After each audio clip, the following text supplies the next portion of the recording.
Jak uvést video? No prostě ho neuvádět.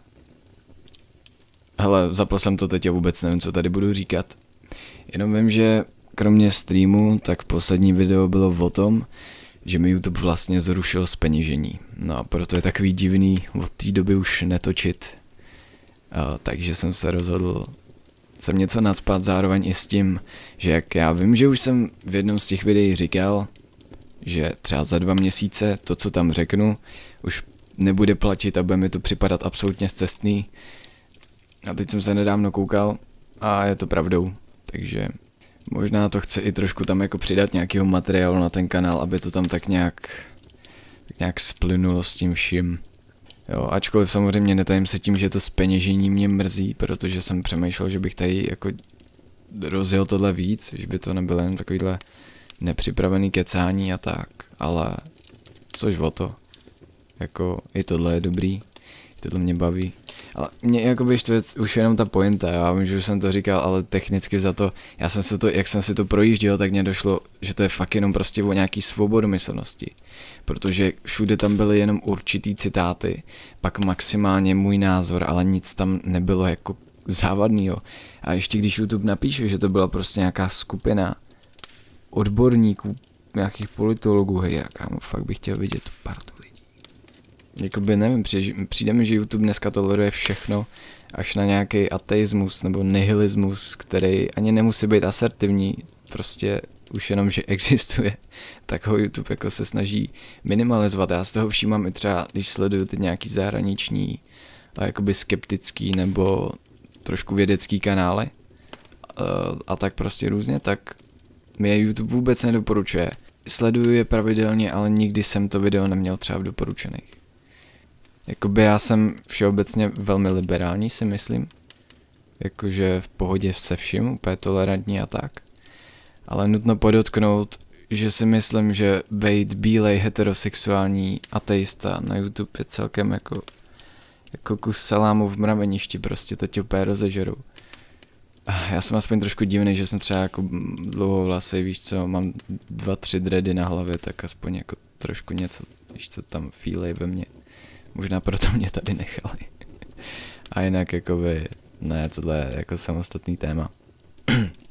Jinak, berte to s nadsázkou, každopádně, co novýho, tak jako přemítám, kromě teda hudby, o který se rozkecám, tak teď přemítám nad novou tvorbou v novém roce, protože já teď, a jako sám si toho všímám, já teď jako moc netočím takový ten typický content videí, jako teď byl třeba poslední ty, no prostě nemyslím vyloženě top 5, ale jak jsou tady třeba ty experimenty na lidech, jo, tak takovýhle věci mi došlo, že třeba už půl roku jsem netočil jako záhady a tak.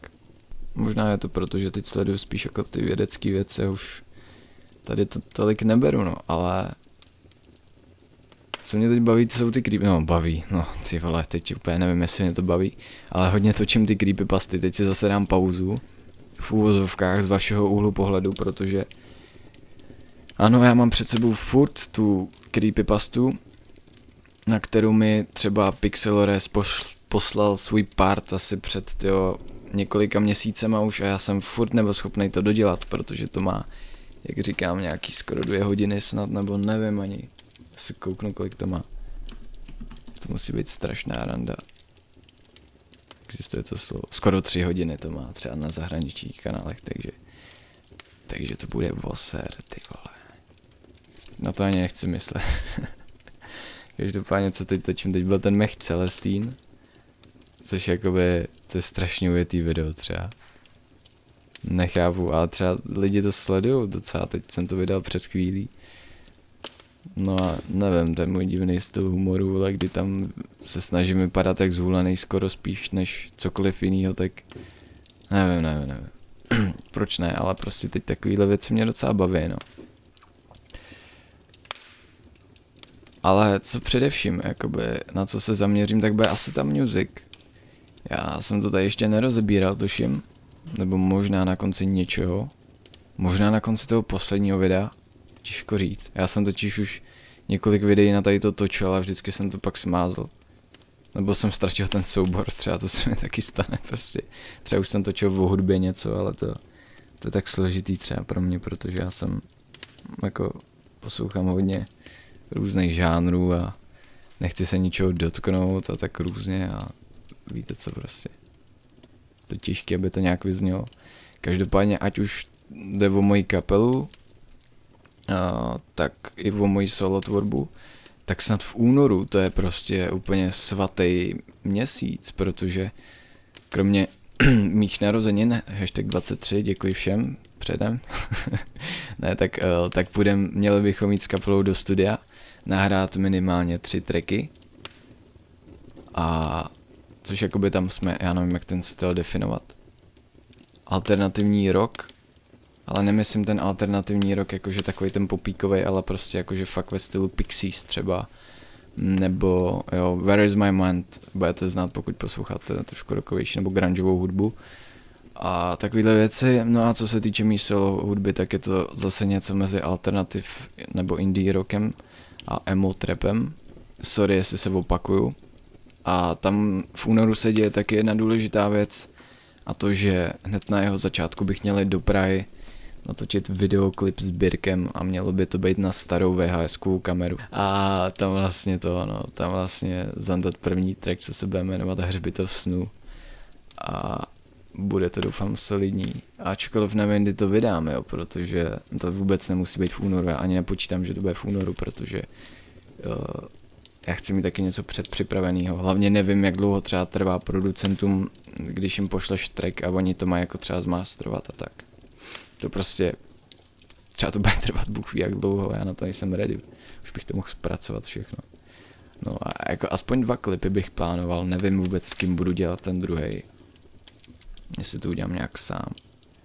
No spíš bych si, aspoň kameramana bych nějak sehnal. No a ten první je spíš takový akustický, jako tam prvky emo trapu jsou možná tak ve vokálu nebo takovém tom vibeu. A to jakoby... A o tom, já víš co, já o tom furt žvaním, ale žvaním o tom jak dlouho třeba. Když jsem se o tom poprvé zmínil. Počkej, severská mytologie. A to byl takový pokus, jo. 5 měsíců třeba, prostě.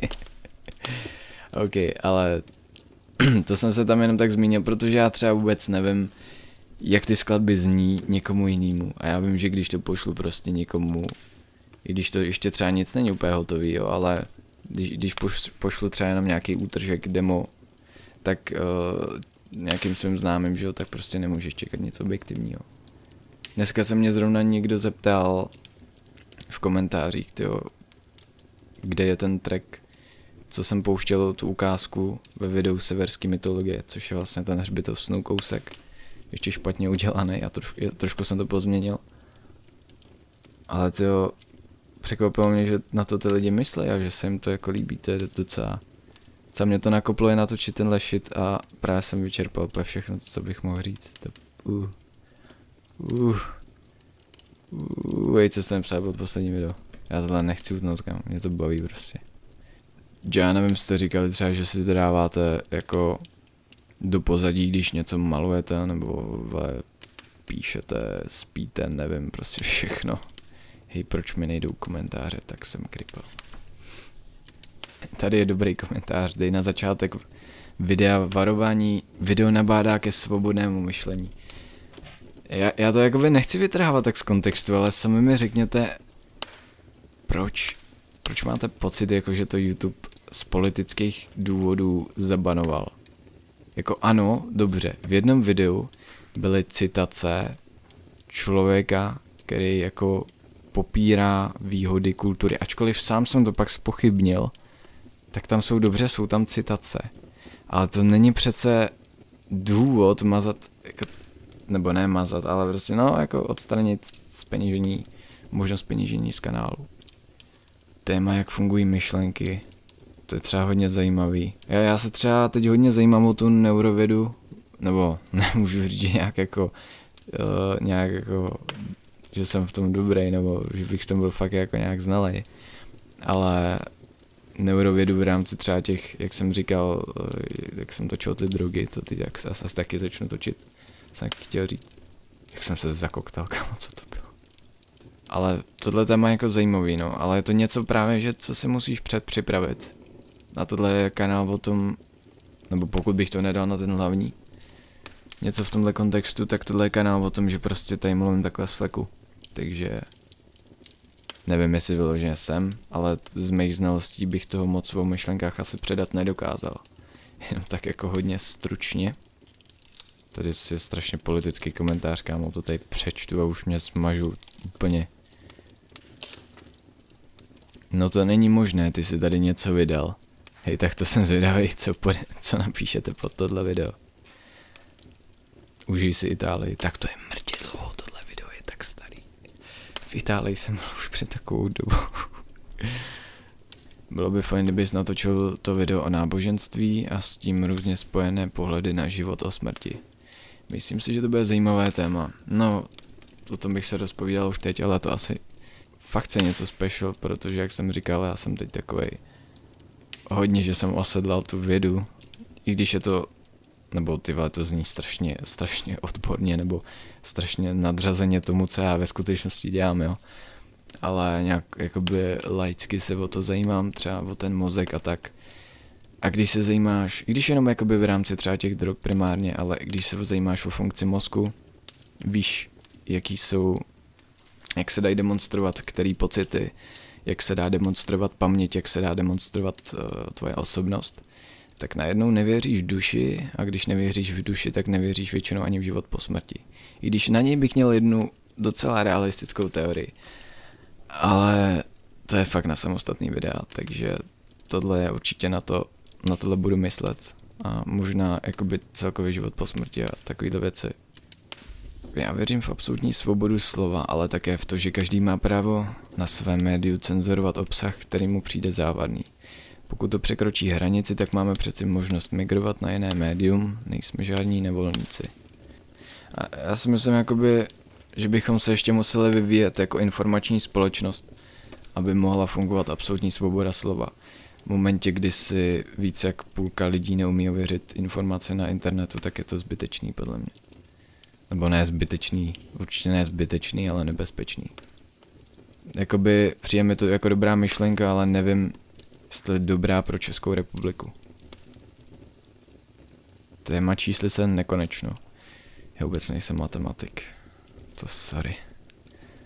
A myslím, že takovýhle věci rozebírá Pixelres, jako mě to baví sledovat, ale já jsem na tohle fakt blbej. Jsem úplně tu pohlav na matiku. Jsem rád, vole, že si jsem schopný koupit žvíkačky, tyjo, a to prostě stačí úplně. Zase mi řekněte, jestli jste to někdo dokoukal, až jsem, nevěřím tomu. Upřímně tomu nevěřím prostě. Nevím, co na tomhle vidíte lidi. Každopádně zase jsem se tady něco s prominutím vyzvracel a jo, jakoby je to vaše.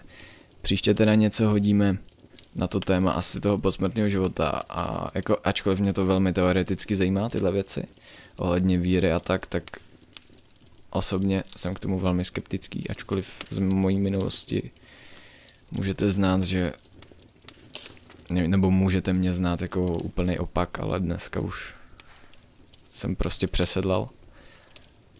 A jo, už se do toho nechci zamotávat, takže a uvidíme se u příštího videa. Zatím čus. Kamo, já se tady úplně zakážu pozdravy. To je prostě úplně hrozný. To zní jak... Já nevím. Jak kříženec želvy a slimáka při porodu. Cože?